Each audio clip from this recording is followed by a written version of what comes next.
Hi everyone. ఈ వీడియోలో నేను యాంగులర్‌లోని రియాక్టివ్ ఫార్మ్స్‌లో కస్టమ్ వాలిడేషన్స్‌ని ఎలా క్రియేట్ చేయాలో ఎక్స్‌ప్లెయిన్ చేస్తున్నా. మనకి బై డిఫాల్ట్ కొన్ని వాలిడేషన్స్ అని ఉంటాయి. రిక్వైర్డ్, మిన్ లెంత్, మాక్స్ లెంత్, ఈమెయిల్ అని ఇలా కొన్ని ఉంటాయి. కానీ ఇప్పుడు మన రిక్వైర్మెంట్ ఏంటనంటే అవి ఉన్నవి కానీ వాటితో పాటు మనకి ఇంకా ఎక్స్‌ట్రా వాలిడేషన్స్ కావాలి అనంటే సపోజ్ ఇప్పుడు మనం ఒక పాస్‌వర్డ్ ఫీల్డ్ తీసుకున్నట్టయితే జనరల్‌గా అప్లికేషన్స్‌లో పాస్‌వర్డ్ ఫీల్డ్‌కి చాలా వాలిడేషన్స్ అనేవుంటాయి. అట్‌లీస్ట్ 1 అప్పర్ కేస్ లెటర్ ఉండాలి. అట్‌లీస్ట్ 1 స్పెషల్ క్యారెక్టర్ ఉండాలి. మినిమమ్ ఇన్ని క్యారెక్టర్స్ ఉండాలి. ఒక నంబర్ ఉండాలి అని చెప్పి చాలా వాలిడేషన్స్ ఉంటాయి. అవన్నీ మనకి యాంగులర్‌లో బై డిఫాల్ట్‌గా ప్రొవైడ్ చేయలే. ఓన్లీ బేసిక్ వాలిడేషన్స్ రిక్వైర్డ్ మిన్ లెంత్, మాక్స్ లెంత్ ఇలాంటి వాలిడేషన్స్ అనేవి ఉన్నాయి. కానీ మనం ఎప్పుడైతే ఒక ఫార్మ్ కంట్రోల్‌ని ఇన్‌స్టాన్స్‌ని క్రియేట్ చేస్తామో దాంట్లో మనం నచ్చిన వాలిడేషన్ ఫంక్షన్‌ని కాల్ చేసి, మనం ఆ ఫార్మ్ కంట్రోల్‌ని ఏ ఇన్‌పుట్‌కి అయితే బైండ్ చేస్తామో, ఆ ఇన్‌పుట్‌కి ఆ వాలిడేషన్స్ అనేవి చెక్ అయ్యేలా ఎలా చేయాలో చూద్దాం. సో, ఇక్కడ నేను పాస్‌వర్డ్ ఫీల్డ్ తీసుకున్నాను. దానికి ఒక ఫార్మ్ కంట్రోల్ ఇన్‌స్టాన్స్ అనేది బైండ్ చేశాను. అండ్ దాంట్లో నేను ఒక వాలిడేషన్ అనేది యాడ్ చేశాను. ఆ ఫార్మ్ కంట్రోల్ ఇన్‌స్టాన్స్‌లో. అదేంటి అనంటే, ఈ పాస్‌వర్డ్‌లో అట్‌లీస్ట్ ఒక అప్పర్ కేస్ లెటర్ ఉండాలి అని యాడ్ చేశాను. సో, ఇప్పుడు నేను ఎప్పుడైతే ఈ పాస్‌వర్డ్ బిల్‌లో సమ్ డేటా ఎంటర్ చేస్తానో, దాంట్లో అప్పర్ కేస్ క్యారెక్టర్ లేకపోతే మనకిక్కడ మెసేజ్ అనేది డిస్‌ప్లే అయింది. సో, ఈ విధంగా మనం ఎలా చేయాలో ఈ వీడియోలో చూద్దాము. సో, ఫస్ట్ అయితే ఇక్కడ నేను క్రియేట్ చేసింది మొత్తం డిలీట్ చేసేస్తున్నా.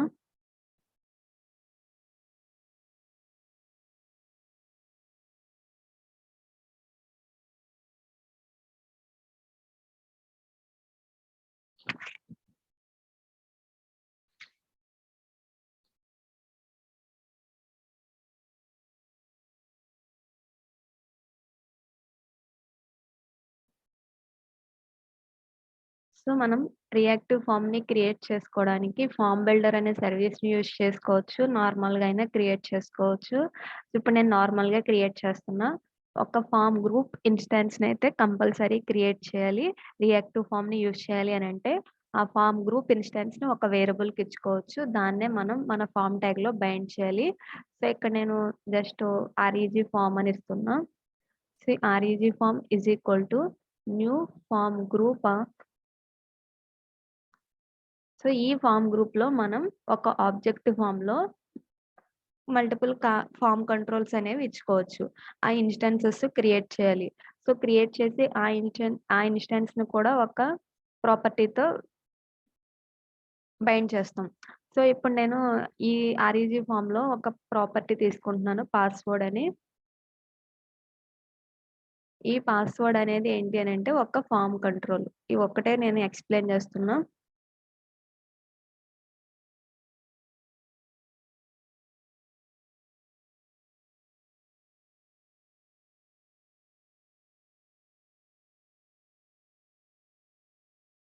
సో, ఇది ఫార్మ్ కంట్రోల్.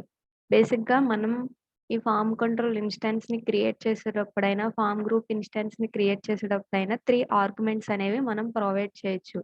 ఈ ఫార్మ్ కంట్రోల్ ఇన్‌స్టాన్స్‌ని క్రియేట్ చేసేటప్పుడు ఫస్ట్ ఆర్గ్యుమెంట్ ఏంటి అనంటే, మనం ఈ ఫార్మ్ కంట్రోల్‌ని మన ఫార్మ్ ట్యాగ్ లోపల ఏ ఇన్‌పుట్‌కి బైండ్ చేస్తామో దానికున్న డిఫాల్ట్ వాల్యూ ఏమన్నా పెట్టాలి అని అనుకుంటే అక్కడ మనం ఇవ్వాలి. ఏమీ అవసరం లేదు అని అనుకుంటే నల్ పెట్టుకోవచ్చు. ఇప్పుడు మనం ఇక్కడ సెకండ్‌ది ఏం పాస్ చేస్తామంటే వాలిడేషన్స్. సింక్ వాలిడేషన్స్ అంటారు దీన్నే. ఇప్పుడు ఇక్కడ వాలిడేటర్స్ డాట్ రిక్వైర్డ్, మిన్ లెంత్ ఇవన్నీ మనం ఇస్తాం కదా! ఇవన్నీ ఏంటి అనంటే మనకి బై డిఫాల్ట్ యాంగులర్‌లో ప్రొవైడ్ చేసిన వాలిడేషన్స్. సో, వాలిడేటర్స్ డాట్ రిక్వైర్డ్ అనేది ఒకటి. వాలిడేటర్స్ డాట్ మిన్ లెంత్ అనేది ఇంకొకటి. ఇదొక ఫంక్షన్. దీనికి మనం ఎన్ని క్యారెక్టర్స్ అయితే ఇస్తామో మినిమమ్ అన్ని క్యారెక్టర్స్ ఉంటేనే వాలిడ్ ఆ ఫీల్డ్ లేకపోతే ఇన్‌వాలిడ్ అని వస్తుంది. సో, ఇప్పుడు ఈ వాలిడేటర్స్ అనే ఒక క్లాస్‌లో మనకి ఇవన్నీ ఉన్నాయి. మిన్ లెంత్, మాక్స్ ఇవన్నీ ఉన్నాయి. మనకి ఇవి అవసరం లేదు. మనకి నచ్చినట్టుగా ఒక వాలిడేటర్‌ని క్రియేట్ చేయాలి అనంటే, మనం ఏం చేయాలి అనంటే ఒక ఫంక్షన్‌ని క్రియేట్ చేయాలి. ఆ ఫంక్షన్‌ని ఈ ప్లేస్‌లో మనం కాల్ చేయాలి. సో, ఇప్పుడు నేను 2 వాలిడేషన్స్‌ని ఇస్తున్నా. ఒకటేమో రిక్వైర్డ్ అనేది డిఫాల్ట్‌గా ఉన్న వాలిడేషన్ అండ్ వాలిడేటర్స్ థట్ రిక్వైర్డ్ అని ఒకటిచ్చాను. మనం మల్టిపుల్ వాలిడేషన్స్ ఇవ్వాలి అనంటే మనం ఒక అరేలో ఇవ్వాలి దాన్ని. ఇప్పుడు నెక్స్ట్ మనం ఇంకొకటి క్రియేట్ చేసి అప్పుడు ఇవ్వాలి. సో, మనకి వాలిడేషన్స్ అన్నీ ఒక ఫంక్షన్ వైస్ ఇంప్లిమెంట్ చేసి ఉనుంటాయి. మనకి యాంగులర్ యొక్క డాక్యుమెంట్స్ తీసుకున్నట్టయితే ఇక్కడ మనం వాలిడేషన్స్ అనే కాన్సెప్ట్‌కెళ్ళినట్టయితే మనకిక్కడ ఈ ఫంక్షన్స్ ఉన్నాయి. మిన్ను, మాక్సు, రిక్వైర్డు, ఈమెయిలు, మిన్ లెంతు, మాక్స్ లెంతు ఇవన్నీ ఏంటి అనంటే మనం వాలిడేటర్స్ డాట్ రిక్వైర్డ్ అని యూజ్ చేస్తున్నామంటే దాని మీనింగ్ ఏంటి అనంటే అక్కడ మనకి వాలిడేటర్స్ అనే ఒక క్లాస్ ఉంటుంది. దాంట్లో మిన్ అనే ఒక మెథడు, మాక్స్ అనే ఒక మెథడు, రిక్వైర్డ్ అనే ఒక మెథడు ఇలా ఉన్నాయి. సో, అలాగే మనం మనకు నచ్చినట్టు కూడా ఒక వాలిడేటర్‌ని క్రియేట్ చేయాలి అనంటే జస్ట్ ఒక ఫంక్షన్‌ని క్రియేట్ చేయడమే. సో, ఆ ఫంక్షన్‌కి మనం ఏ నేమ్ అయినా ఇచ్చుకోవచ్చు. నేనిప్పుడు అప్పర్ కేస్ టెస్ట్ అని ఇస్తున్నా. ఈ అప్పర్ కేస్ టెస్ట్ అనే ఫంక్షను వాలిడేషన్స్ కింద మనం యూజ్ చేస్తాం కాబట్టి, దీంట్లోకి మనకేమొస్తుందనంటే, మనం ఏ ఫార్మ్ కంట్రోల్‌కైతే ఈ వాలిడేటర్‌ని యాడ్ చేస్తామో, ఆ ఫార్మ్ కంట్రోల్ అనేది వస్తుందనమాట. అది చెక్ చేయడానికి. సో, నేను కంట్రోల్ అని ఇస్తున్నా. ఇక్కడ మనం నేమ్ ఏదైనా ఇచ్చుకోవచ్చు. నేను లేకపోతే సి అని ఇస్తున్నా. ఇప్పుడు మనకి ఈ ఫార్మ్ కంట్రోల్ అనేది ఏంటి అనంటే, మనం ఈ వాలిడేటర్‌ని ఫంక్షన్ ఎక్కడైతే యూజ్ చేస్తామో, ఆ ఫార్మ్ కంట్రోల్ ఇన్‌స్టాన్స్ అనేది ఇక్కడికొస్తుంది. సో, ఇక్కడికొచ్చినప్పుడు మనం ఏం చేయాలి? ఆ ఫార్మ్ కంట్రోల్ ఇన్‌స్టాన్స్ ఏదైతే ఉందో, దాని యొక్క వాల్యూని చెక్ చేయాలి. సో, అలా చెక్ చేయాలంటే మనం ఏం చేయాలి? సి అనేదేమో ఫార్మ్ కంట్రోల్. అంటే ఇక్కడ మనం ఈ పాస్‌వర్డ్ ఏదైతే ఉందో అదొస్తుంది ఇక్కడికి. ఎప్పుడంటే ఇది యాడ్ చేసాక. అది యాడ్ చేయడం కూడా ఒకసారి చూపిచ్చేస్తాను. సో, ఇప్పుడు మనం వాలిడేటర్స్ థాట్ రిక్వైర్డ్ అని మనం డిఫాల్ట్ ఫంక్షన్‌ని కాల్ చేసాం. ఇప్పుడు మనం క్రియేట్ చేసిన ఒక వాలిడేషన్‌ని ఇక్కడ మనం యాడ్ చేయాలి అనంటే, ఆ ఫంక్షన్ నేమ్ ఇవ్వడమే. This dot upper case test అని ఉంది కదా! ఇలా ఇవ్వడమే. సో, ఇలా ఇవ్వడం ద్వారా మనకి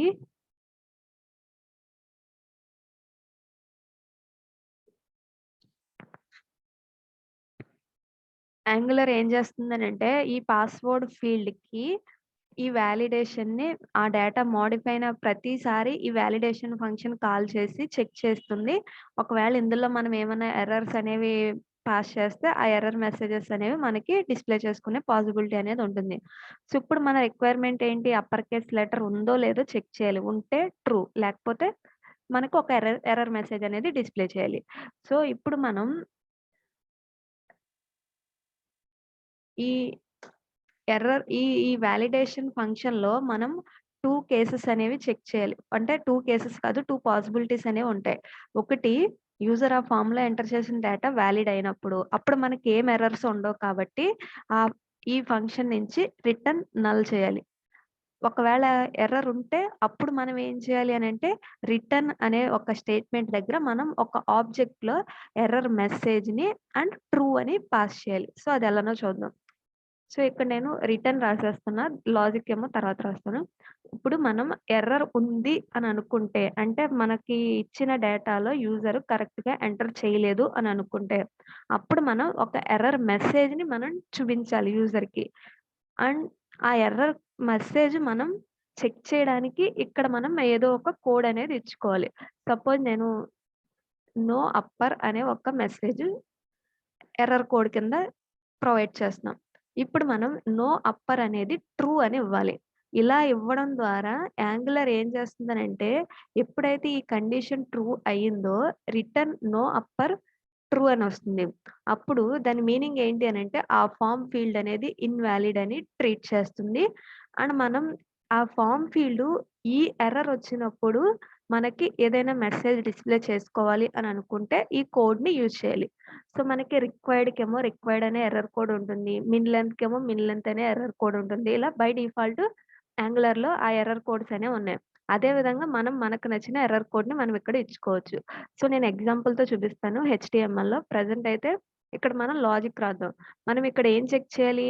ఈ ఇఫ్ కండిషన్‌లో మనం ఏం చెక్ చేయాలి? ఆ ఫార్మ్ కంట్రోల్ ఇన్‌స్టాన్స్ ఏదైతే ఉందో దాని యొక్క వాల్యూలో సో, మనం ఈ వాలిడేటర్ ఎక్కడైతే యాడ్ చేసామో, ఆ ఫార్మ్ కంట్రోల్‌ని మనం హెచ్‌టీఎంఎల్ ఎక్కడైతే బైండ్ చేసామో, దానిలో ఉన్న వాల్యూ మనకి చెక్ చేస్తున్నాం. దాంట్లో మనకి అట్‌లీస్ట్ 1 అప్పర్ కేస్ లెటర్ ఉండాలి కదా! సో, మనకి జావా స్క్రిప్ట్‌లో కానీ, ఏ లాంగ్వేజ్‌లో అయినా కానీ, ఇలాంటి వాటిని టెస్ట్ చేయడానికి రెగ్యులర్ ఎక్స్‌ప్రెషన్స్ అనేవి ఉంటాయి. సో, నేనిక్కడ ఒక వేరియబుల్ తీసుకుంటున్నా ప్యాట్రన్ అని.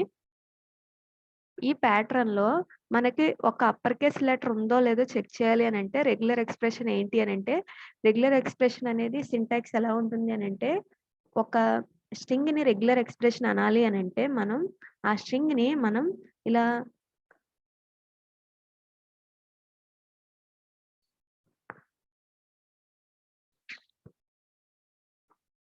2 ఫార్వర్డ్ స్లాషెస్‌లో మనం ఏదైనా పెట్టాము అనంటే దాని మీనింగ్ ఏంటి అనంటే అది ఒక ప్యాట్రన్. రెగ్యులర్ ఎక్స్‌ప్రెషన్ ప్యాట్రన్ అని. సో, ఇప్పుడు మనం ఒక స్ట్రింగు ఒక స్ట్రింగ్‌లో అప్పర్ కేస్ లెటర్ ఉందో లేదో మ్యాచ్ చేయడానికి రెగ్యులర్ ఎక్స్‌ప్రెషన్ షార్ట్‌కట్ ఏంటి అనంటే ఇలా ఇస్తే ఇదొక రెగ్యులర్ ఎక్స్‌ప్రెషన్ ప్యాట్రన్. దీని మీనింగ్ ఏంటి అనంటే దీన్ని యూజ్ చేసి మనం ఒక స్ట్రింగ్‌లో అప్పర్ కేస్ లెటర్ ఉందో లేదో చెక్ చేయొచ్చు. సో, అలా చెక్ చేయడానికి మనకి టెస్ట్ అనే ఒక మెథడ్ ఉంటుంది. సో, ఇప్పుడు మనం ఈ ప్యాట్రన్ డాట్ టెస్ట్ ఆఫ్ అని చెప్పి ఈ వాల్యూనివ్వాలి. So, pattern dot test of ఆ వాల్యూ ఆ ఫార్మ్ కంట్రోల్ ఇన్‌స్టాన్స్ ఏదైతే ఉందో దానిలోని వాల్యూ ఇవ్వాలి. సో, దీని మీనింగ్ ఏంటి? ఈ రెగ్యులర్ ఎక్స్‌ప్రెషన్ ప్యాట్రన్‌ను యూజ్ చేసి మనం చెక్ చేస్తున్నాం. మనకి వచ్చిన ఇన్‌పుట్‌లో. సపోజ్ ఇప్పుడు నేను ప్యాట్రన్ డాట్ టెస్ట్ ఆఫ్ అని చెప్పి నేను ఎంఎస్ అని ఇచ్చాను. ఈ ప్యాట్రన్ డాట్ టెస్ట్ అనే మెథడ్ ఏం చేస్తుందనంటే, మనం ఇక్కడ ఏదైతే స్ట్రింగ్ పాస్ చేసామో, ఆ స్ట్రింగ్‌లో ఈ ప్యాట్రన్ ఉందో లేదో చూస్తుంది. ఇక్కడ మనం రాసిన ప్యాట్రన్ ఏంటి? ఏ టు జెడ్ ఏదో ఒక లెటర్ ఉండాలి అని చెప్పి. క్యాపిటల్ లెటర్స్ ఇచ్చాం కాబట్టి అప్పర్ కేస్ లెటర్స్. సో, ఇప్పుడు మనకి ఈ మెథడ్ ఏం చేస్తుందంటే ఫాల్స్‌ని రిటర్న్ చేస్తుంది. ఎందుకనంటే అక్కడ మనకి ఏ టు జెడ్‌లో capital A to Z A letter లేదు కాబట్టి. అదే ఇప్పుడు నేను ఏదైనా ఒక క్యాపిటల్ లెటర్ ఇస్తే, ఈ మెథడ్ మనకి ట్రూని రిటర్న్ చేస్తుంది. సో, ఇప్పుడు మన రిక్వైర్‌మెంట్ ఏంటి? ఈ మెథడు ట్రూని రిటర్న్ చేసినప్పుడు మనం ఏ ఎర్రర్ మెసేజ్ ఇవ్వవసరం లే. కాబట్టి ఇప్పుడు మనకి if pattern dot test of form ఫీల్డ్‌లో ఉన్న వాల్యూ ట్రూ అయితే, అప్పుడు దాని మీనింగ్ ఏంటి? మనం ఇచ్చిన ఫార్మ్ ఫీల్డ్‌లో అట్‌లీస్ట్ ఒక అప్పర్ కేస్ లెటర్ ఉంది అని. సో, అప్పుడు మనం ఏం చేయాలి? ఏం ఎర్రరు లేదని చూపించాలి. సో, అంటే మనం రిటర్న్ నల్ అని ఇక్కడ రాసుకోవాలి. ఒకవేళ ఇలా లేదు అనంటే ఎల్స్‌లో అప్పుడు మనం ఎర్రర్ మెసేజ్ ఉన్నదాన్ని రిటర్న్ చేయాలి. సో, ఇంతకుముందు నేను రివర్స్‌లో చేశాను. ఎందుకనంటే లేకపోతే ఇక్కడ మనం నాట్ పెట్టుకుండి ఇప్పుడు చేసిన విధంగా అయినా చేసుకోవచ్చు. సో, ఇది ఎప్పుడు రిటర్న్ అవుతుంది నల్‌లో మనం ఇచ్చిన డేటా పాస్వర్డ్ ఫీల్డ్‌లో ఏదైతే డేటా ఇస్తామో దాంట్లో అట్‌లీస్ట్ ఒక అప్పర్ కేస్ లెటర్ ఉంటే ఈ కండిషన్ ట్రూ అవుతుంది. అండ్ ఈ వాలిడేటర్ మెథడ్ నల్ రిటర్న్ చేస్తుంది. ఒకవేళ లేదు అనంటే మనం రిటర్న్ ఆఫ్ ఒక error code and colon true అని ఇస్తే దాని మీనింగ్ ఏంటి అనంటే మనకి ఆ ఫార్మ్ ఫీల్డ్‌లో ఎర్రర్స్‌లో ఈ కోడ్ ఉంటుంది. దాని వాల్యూ ట్రూ అని వస్తుంది.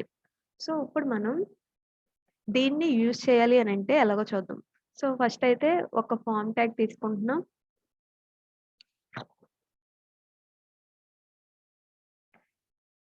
సో, ఈ ఫార్మ్ ట్యాగ్‌లో మనం ఫార్మ్ గ్రూప్‌ని బైండ్ చేయాలి ఫస్టు. ఫార్మ్ గ్రూప్ అనే డైరెక్టివ్ ద్వారా form group is equal to RUG form అని ఇచ్చాను కదా! దాని నేమ్ ఇవ్వాలి.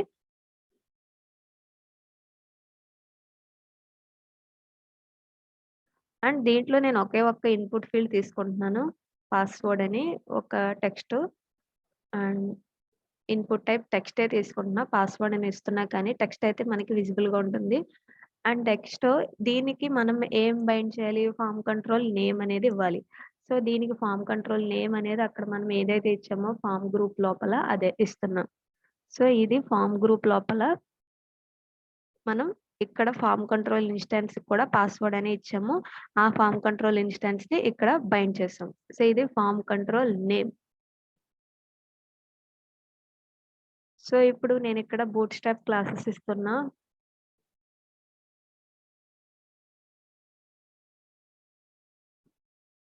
విడ్త్ 50, M2, M3 అని ఇచ్చాను. సో, ఇప్పుడు మనం దీని యొక్క అవుట్‌పుట్ చూద్దాము.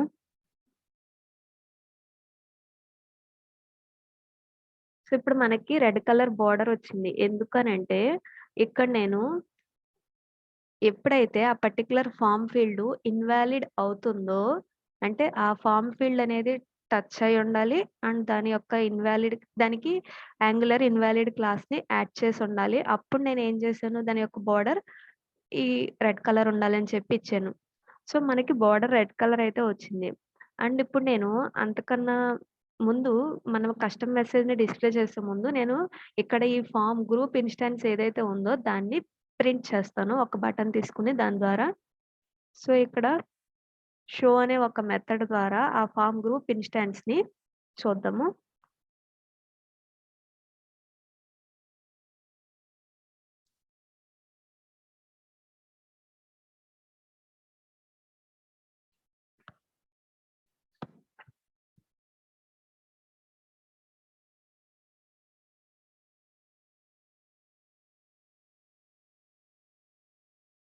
సో, దీంట్లో class is equal to bootstrap classes ఇవి.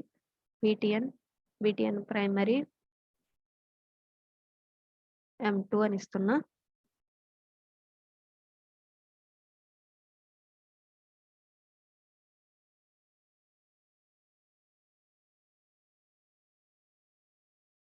సో, ఇప్పుడు నేను ఎప్పుడైతే క్లిక్ అనే బటన్ మీద క్లిక్ చేస్తానో, మనకి ఈ ఫార్మ్ గ్రూప్ ఇన్‌స్టాన్స్ అనేది ప్రింట్ చేసాము కన్సోల్‌లో. దీంట్లో మనం ఎర్రర్స్ అనే ఈ కంట్రోల్స్ అనే ఆబ్జెక్ట్‌లో పాస్వర్డ్ అనే ఫీల్డ్‌లో ఎర్రర్స్ అనేది మనకి నో అప్పర్ అనేది ట్రూ ఉంది. రిక్వైర్డ్ అనేది ట్రూ ఉంది. ఎందుకు ఈ 2 ట్రూ ఉన్నాయి అనంటే, మనం ఇక్కడ ఆ ఫార్మ్ కంట్రోల్‌ని క్రియేట్ చేసేటప్పుడు 2 వాలిడేషన్స్ యాడ్ చేసాము. ఆ 2 వాలిడేషన్స్ ఏంటి అనంటే రిక్వైర్డ్, అప్పర్ కేస్ టెస్ట్. మనకి రిక్వైర్డ్‌కేమో ఎర్రర్ కోడ్ రిక్వైర్డ్ అని వచ్చింది. And no upper case test అనే వాలిడేషన్‌కేమో ఎర్రర్ కోడ్ అనేది అప్పర్ అని వచ్చింది. నో అప్పర్ అని వచ్చింది. అది ఎక్కడి నుంచి వచ్చింది అనంటే మనం ఇక్కడ రిటర్న్ చేసాం కదా! ఈ విధంగా ఇవ్వమని రిటర్న్ చేసాము. అందు గురించి ఇక్కడ నో అప్పర్ ట్రూ అని చూపించింది. ఇప్పుడు నేను ఈ ఫీల్డ్‌లో ఒక లెటర్ ఎంటర్ చేశాను. మళ్ళీ నేను సేమ్ క్లిక్ బటన్ మీద ప్రెస్ చేసినట్టయితే ఇప్పుడు మనకు ఒక ఎర్రరే చూపిస్తుంది. రిక్వైర్డ్ అనేది పోతుంది. అండ్ ఈ కంట్రోల్స్‌లో పాస్వర్డ్, ఎర్రర్స్‌లో ఇంతకుముందు రిక్వైర్డ్ ఉంది. ఇప్పుడు ఓన్లీ నో అప్పర్ అని ఉంది. ఈ నో అప్పర్ ఏంటి అనంటే జస్ట్ మనం రిఫరెన్స్ కోసం ఇచ్చుకున్నది. మనం ఏం చేయాలి అనంటే ఈ నో అప్పర్‌ని యూజ్ చేసుకొని మనం హెచ్‌టీఎంఎల్‌లో ఎప్పుడైతే ఈ ఫార్మ్ ఫీల్డ్ యొక్క ఎర్రర్స్ అనే ఒక ప్రాపర్టీలో నో అప్పర్ అనే కీ ఉంటుందో, అప్పుడు మనం ఒక కస్టమ్ మెసేజ్‌ని డిస్‌ప్లే చేసుకోవడానికి యూజ్ అవుతుంది. ఇప్పుడు నేను అక్కడ నో అప్పర్ కాకుండా ఏదిచ్చినా మనకి ఆ మెసేజ్ కోడ్ అనేది అక్కడ అలా డిస్‌ప్లే అయిపోతుంది అంతే.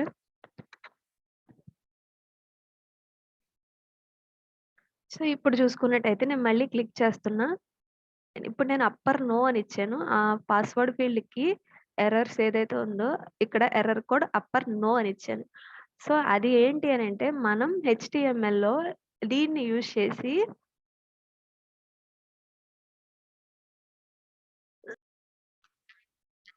సో, ఇప్పుడు మనం ఏం చేద్దామనంటే ఒక పారాగ్రాఫ్ ట్యాగ్ తీసుకొని ఆ పారాగ్రాఫ్ ట్యాగ్‌లో మనం ఒక మెసేజ్ డిస్‌ప్లే చేయాలి యూజర్‌కి.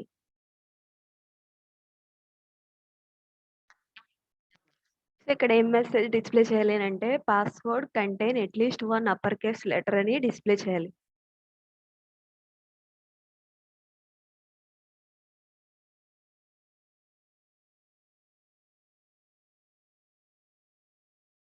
సో, ఇప్పుడు మనం ఇది ఎప్పుడు డిస్‌ప్లే చేయాలి? ఆ యూజరు ఈ పాస్వర్డ్ ఫీల్డ్‌లో సమ్ డేటా ఎంటర్ చేయాలి. అప్పుడు డిస్‌ప్లే చేయాలి. మనకి ఇనీషియల్‌గా కూడా ఈ విధంగా వచ్చేస్తుంది. కాబట్టి మనం అక్కడ ఏం చేయాలి అనంటే కండిషన్స్ రాసుకోవాలి. ngIf అనే డైరెక్టివ్ యూజ్ చేసి ఎప్పుడు మనం ఈ రిజిస్ట్రేషన్ ఫార్మ్ ఏదైతే ఉందో దాంట్లో ఈ పాస్వర్డ్ ఫీల్డ్‌లో మనకి ఎర్రర్ అనేది ఉండాలి. అండ్ ఆ ఫీల్డ్‌ని టచ్ చేసినప్పుడు. సో, మనం ఒక ఫార్మ్ గ్రూప్‌లో ఒక పర్టిక్యులర్ ఫీల్డ్‌ని యాక్సెస్ చేయడానికి మనం ఆ form group name dot getup అని చెప్పి ఆ ఫీల్డ్ నేమ్ ఇవ్వాలి. సో, ఇక్కడ గెట్ ఆఫ్ అని చెప్పి ఆ ఫార్మ్ కంట్రోల్ ఇన్‌స్టాన్స్ ఏదైతే ఉందో అది ఇవ్వాలి. మనకి ఫార్మ్ కంట్రోల్ ఇన్‌స్టాన్స్ ఏంటి? పాస్వర్డ్ కదా! అది ఇచ్చాము. సో, ఇప్పుడు మనకి ఈ పాస్వర్డ్ ఫీల్డ్‌లో ఎర్రర్స్ ఉంటే అప్పుడు మనం చేయాలి. సో, ఇక్కడ ఇలా రాయంగానే మనకేమొస్తుందంటే పాస్వర్డ్ ఫార్మ్ కంట్రోల్ ఇన్‌స్టాన్స్ వస్తుంది. డాట్ ఎర్రర్స్ అని ఇచ్చినట్టయితే అప్పుడు మనకి ఆ ఫార్మ్ ఫీల్డ్ ఏదైతే ఉందో దాన్ని ఏ కంట్రోల్‌కైతే బైండ్ చేసామో ఇక్కడ పాస్వర్డ్ కదా! దాంట్లో ఏదైనా ఎర్రర్స్ ఉంటే, అప్పుడు ఆ ఎర్రర్‌లో మల్టిపుల్ ఎర్రర్స్ ఉండొచ్చు కదా! రిక్వైర్డ్ అని, మిన్ లెంత్ అని, మాక్స్ లెంత్ అని. ఆ ఎర్రర్స్‌లో మనకి అప్పర్ అనేది ఉంటే, అప్పర్ అనే కదా మనం అక్కడ ఎర్రర్ కోడ్ ఇచ్చింది. ఇది మనం చెక్ చేయడానికే ఇక్కడ మనం ఈ మెసేజ్ అనేది ఇచ్చేది. నో అప్పర్ అని ఇచ్చాను కదా! ఇది ఏంటి అనంటే మనం హెచ్‌టీఎంఎల్‌లో మనం వాలిడేట్ చేసుకోవడానికి ఈ ఎర్రర్ ఉంది అని మనం అస్యూమ్ చేసుకోవడానికి అంతే. సో, ఇప్పుడు నో ఎర్రర్ అని ఇక్కడ ఇస్తే దాని మీనింగ్ ఏంటనంటే, మనకి ఎప్పుడైతే ఎర్రర్స్‌లో నో ఎర్రర్ అనేది ట్రూ అని వచ్చిందో, అప్పుడు మనకి ఈ కండిషన్ ట్రూ అవుతుంది. అండ్ ఈ మెసేజ్ అనేది డిస్‌ప్లే అవుతుంది. అండ్ మనకి ప్రతిసారి ఎర్రర్స్ అనేవి ఉండవు కదా! కాబట్టి మనం ఎర్రర్స్ లేనప్పుడు కూడా ఈ కండిషన్ చెక్ చేస్తున్నట్టు కదా! కాబట్టి మనకక్కడ ఒకొక్క ఎర్రర్ అనేది చూపిస్తుంది యాంగులర్‌లో. ఏంటి అనంటే errors no upper is not a property అని చెప్పి సంథింగ్ ఏదో చూపిస్తుంది. ఎందుకనంటే మనకి ప్రతిసారి ఎర్రర్స్ ఉండవు. కొన్నిసార్లు ఎర్రర్స్ అనేవి నల్ ఉంటాయి. మనకి ఎర్రర్స్ ఉన్నప్పుడు దాంట్లో నో అప్పర్ అనేది మనం అప్పుడు చెక్ చేయాలి. సో, ఎర్రర్స్ లేనప్పుడు నో అప్పర్ అనే దాని యొక్క ప్రాపర్టీని యాక్సెస్ చేస్తే మనకి ఇంకొక ఎర్రర్ మెసేజ్ అనేది వస్తుంది. అది నార్మల్ సింటాక్స్ మెసేజ్. సో, అందుకే మనం ఈ ఆప్షనల్ చైనింగ్ అనే కాన్సెప్ట్‌ని యూజ్ చేస్తే మనం ఆబ్జెక్ట్ యొక్క నెస్టెడ్ ప్రాపర్టీస్ యాక్సెస్ చేసేటప్పుడు ఒకవేళ ఈ ప్రాపర్టీ ట్రూ ఉంటేనే నెక్స్ట్ లెవెల్‌కి వెళ్తుంది. లేకపోతే వెళ్ళదు. సో, ఇప్పుడు మనం చూసినట్టయితే మనకి ఇక్కడ డిస్‌ప్లే అయిపోయింది. ఇనీషియల్‌గా నేను ఒక అప్పర్ క్యారెక్టర్ ఇస్తున్నా. ఇప్పుడు మనకి డిస్‌ప్లే అవ్వట్లే. అండ్ మనకి ఇనీషియల్‌గా కూడా డిస్‌ప్లే అయిపోతుంది. అప్పర్ కేస్ లెటర్ ఇచ్చాకైతే డిస్‌ప్లే అవ్వట్లేదు. ఇనీషియల్‌గా కూడా డిస్‌ప్లే అయిపోతుంది. కాబట్టి మనం ఇక్కడ ఏం చేయాలి? ఈ ఫార్మ్ కంట్రోల్ ఇన్‌స్టాన్స్ ఏదైతే ఉందో ఆ ఫీల్డ్‌ని దేని అంటే ఈ ఫార్మ్ కంట్రోల్ ఇన్‌స్టాన్స్‌ని ఏ ఇన్‌పుట్‌కి బైండ్ చేసామో ఆ ఇన్‌పుట్ అనేది టచ్డ్ అనే ప్రాపర్టీకి ట్రూ ఉన్నప్పుడు, ఆ ఇన్‌పుట్ అనేది టచ్డ్ అయినప్పుడు అండ్ దాంట్లో ఎర్రర్స్‌లో నో అప్పర్ ఉన్నప్పుడు మాత్రమే మనకి ఈ మెసేజ్ అనేది డిస్‌ప్లే అవ్వాలి. సో, ఇప్పుడు మనం చూసినట్టయితే ఇనీషియల్‌గా నో ఎర్రర్ చూపిస్తుంది. ఎప్పుడైతే నేను సమ్ డేటా ఎంటర్ చేస్తానో అండ్ దాంట్లో అప్పర్ కేస్ లెటర్ లేకపోతే కింద మనకి ఈ మెసేజ్ అనేది డిస్‌ప్లే అయింది. సో, నేను దీనికొక స్పెషల్ క్లాస్ ఇస్తున్నా ఎర్రర్ అని. ఆ ఎర్రర్ అనే క్లాస్‌కి నేను స్టైల్స్ ఇచ్చాను. రెడ్ కలర్ టెక్స్ట్ అని చూపించమని అందు గురించి క్లాస్ ఎర్రర్. సో, ఇప్పుడు మనకి మెసేజ్ అనేది రెడ్ కలర్‌లో డిస్‌ప్లే అవుతుంది. సో, ఈ విధంగా డిస్‌ప్లే చేసుకోవచ్చు. ఇప్పుడు నేను ఒక అప్పర్ కేస్ లెటర్ ఇస్తే అప్పుడు మనకి ఆ ఎర్రర్ అనేది రిమూవ్ అయిపోతుంది. సో, ఈ విధంగా మనం ఒక కస్టమ్ వాలిడేటర్‌ని క్రియేట్ చేసుకోవచ్చు. కస్టమ్ వాలిడేటర్ క్రియేట్ చేయడం అంటే ఏంటి అనంటే, మనం ఒక ఫంక్షన్‌ని క్రియేట్ చేయాలి. ఆ ఫంక్షన్‌కి మనం కోడ్ అనేది ఎలా రాయాలి అనంటే, మన అప్లికేషన్‌లో పర్టిక్యులర్ యూజరు ఆ ఫార్మ్ ఫీల్డ్‌లో ఏ విధంగా అయితే డేటా ఇవ్వాలి అని అనుకుంటున్నారో, మనం ఆ డేటాని తగ్గట్టు వాల్ వాలిడేట్ చేయాలి. సో, ఇప్పుడు నేను జస్ట్ అందులో ఓన్లీ అప్పర్ కేస్ లెటరే కావాలి అని అనుకుంటున్నాను కాబట్టి, ఒక రెగ్యులర్ ఎక్స్‌ప్రెషన్ ప్యాటర్న్ సింపుల్‌ది తీసుకొని అండ్ దాంట్లో మనం చెక్ చేస్తున్నాం. ఈ అప్పర్ కేస్ ఫంక్షన్ అనే తీసుకున్నాం కదా! అది ఒక ఇన్‌పుట్‌ని తీసుకుంటుంది. అదేంటి అనంటే ఫార్మ్ కంట్రోల్ ఇన్‌స్టాన్స్. ఏ ఫార్మ్ కంట్రోల్ ఇన్‌స్టాన్స్ ఇక్కడికొస్తుంది అనంటే, మనం ఈ మెథడ్‌ని ఏ ఫార్మ్ కంట్రోల్ ఇన్‌స్టాన్స్ యొక్క వాలిడేటర్స్‌లో ఇచ్చామో, ప్రతి ఫీల్డ్‌కి ఇది మనం బైండ్ చేసుకోవచ్చు ఈ ఫంక్షన్ అనేది. సో, అంటే నేను ఈ అప్పర్ కేస్ టెస్ట్ అనేది పాస్‌వర్డ్‌కి ఒక్కదానికే కాదు. దేనికైనా ఇచ్చుకోవచ్చు. సపోజ్ ఇక్కడ నేను యూజర్ నేమ్ అనేది ఇంకొక ఫీల్డ్ తీసుకొని, దానికి కూడా నేను ఈ వాలిడేటర్‌ని అప్లై చేసుకోవచ్చు. సో, ఈ ఫంక్షను ఎన్ని ఫీల్డ్స్‌కైనా మనం బైండ్ చేసుకోవచ్చు. ఆ ఫంక్షను ప్రతి ఫీల్డ్‌కి బైండ్ చేసిన ప్రతి ఫీల్డ్‌కి ఈ ఫంక్షన్ కాల్ అవుతుంది. అండ్ చెక్ చేస్తుంది. ఆ ఫీల్డ్‌లో ఉన్న డేటా అనేది ఈ కండిషన్ సాటిస్ఫై అయిందో లేదో అని చెక్ చేస్తుంది. ఒకవేళ చెక్ చేయకపోతే ఇక్కడ మనం రాసిన ఎర్రర్ మెసేజ్ అనేది ఆ ఫార్మ్ ఫీల్డ్ యొక్క ఇన్‌వాలిడ్ ప్రాపర్టీ ట్రూ అవుతుంది. దానివల్ల అండ్ ఆ ఫార్మ్ కంట్రోల్ ఇన్‌స్టాన్స్ యొక్క ఎర్రర్ అనే ఆబ్జెక్ట్‌లో ఈ ఎర్రర్ కోడ్ అండ్ దాని వాల్యూ ట్రూ అనేది ఉంటుంది. సో, ఇక్కడ కూడా మనం null, comma this dot upper case test అని ఇచ్చాను. సో, ఇప్పుడు మనకేమవుతుంది? ఈ అప్పర్ కేస్ టెస్ట్ అనే మెథడ్ వాలిడేటర్ మెథడ్ ఏదైతే ఉందో, అది యూజర్ నేమ్ ఫీల్డ్ చేంజ్ అయినా ఈ మెథడ్ అనేది కాల్ అయ్యి టెస్ట్ చేస్తుంది. పాస్వర్డ్ ఫీల్డ్ చేంజ్ అయినా ఈ మెథడ్ టెస్ట్ అవుతుంది.